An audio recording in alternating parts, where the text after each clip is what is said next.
I am making a sandwich from the fried chicken I made. So I'm heating the bread here, but not super hot. It's good enough. So I'm gonna put in here and put the cheese.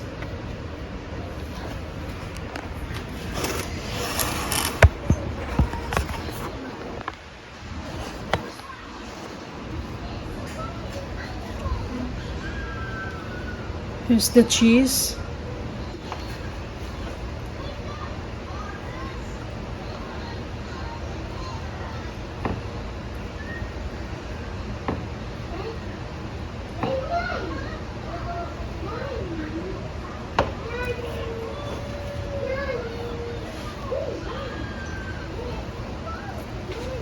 Next is the onions.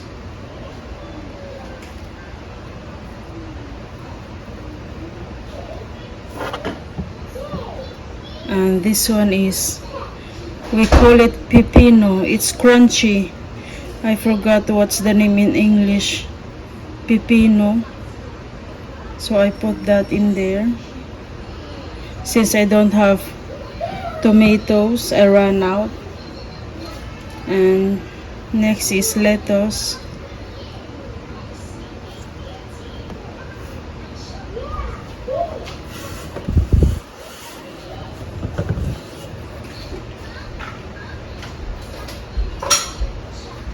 So I'm gonna put mayonnaise.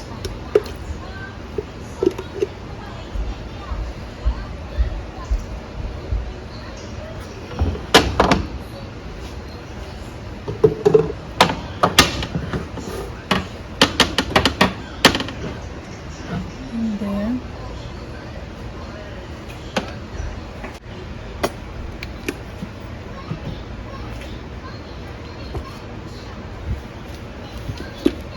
Next is ketchup, tomato ketchup. Here in the US, their ketchup is made from tomato.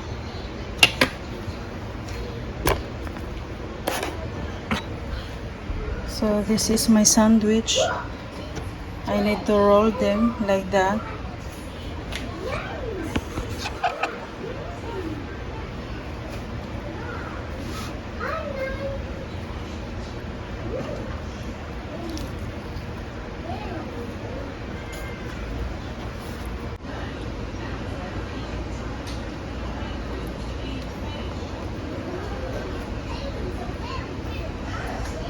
And I'm putting the onions.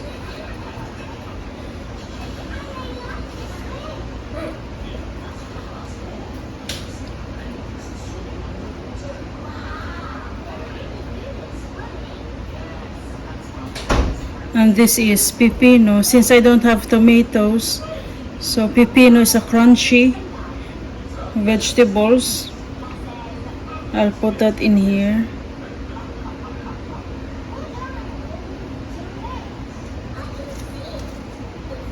And lettuce.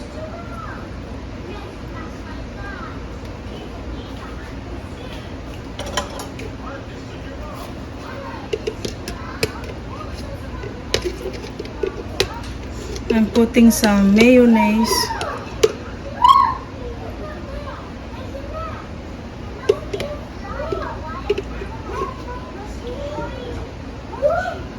In here.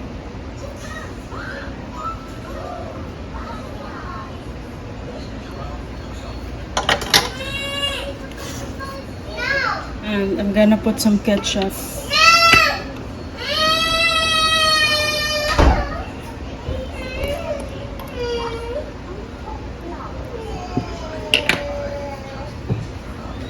So this is the sandwich, my flatbread sandwich.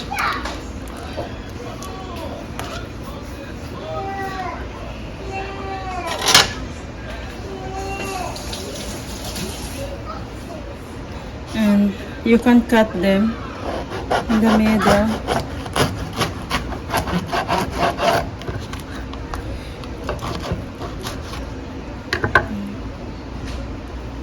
chicken. So I have 2 sandwich.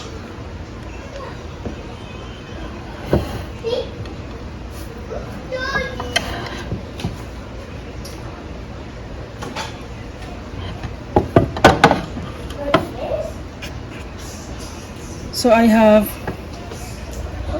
leftover here. So I'm gonna make this one into a salad. So aside from the sandwich, you can make for the fried chicken. And I'm gonna make another for the salad. So this is my another meat, a fish. Yeah. And this one, another, it's a mix. It's a mixed salad. So I'll put it in here. It just looks a lot, but not super a lot. And put the onions. And this is pipino, yeah. But I forgot what's the English of it. There, that's pipino. Mix all together.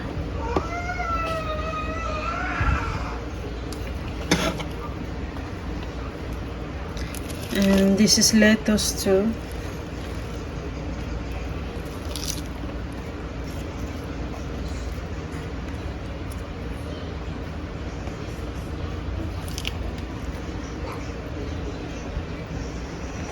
So for the salad, I'm gonna put the dressing is the ranch.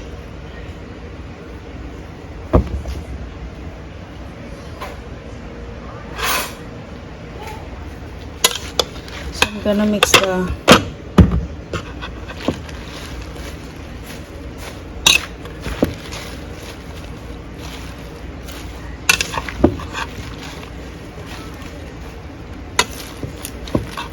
I'm not gonna put the dressing on the vegetables.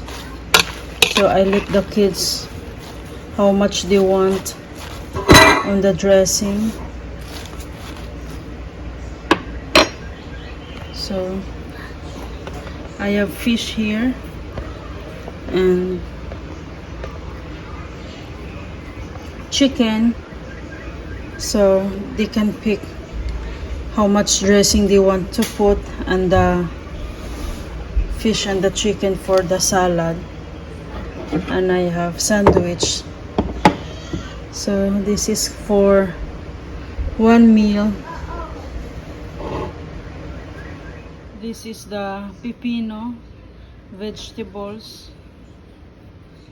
It's a salad too because you don't need to cook them.